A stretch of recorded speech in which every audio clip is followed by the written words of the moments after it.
What is coronavirus? This novel coronavirus that causes COVID-19 is a newly discovered coronavirus that has not been previously detected in animals or humans. The source of this virus is not yet known. When should you wash your hands? After blowing your nose, coughing, or sneezing. Keeping hands clean through proper hand hygiene is one of the most important steps we can take to avoid getting sick and spreading germs to others. What are the steps for hand washing? 1. Wet your hands with warm water and apply soap. 2. Lather up with soap. 3. Scrub your hands together for at least 20 seconds.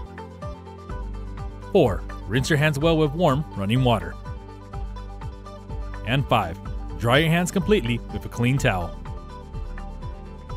Do you have questions about COVID-19? Follow the Long Beach Health Department on social media at Long Beach Health Department.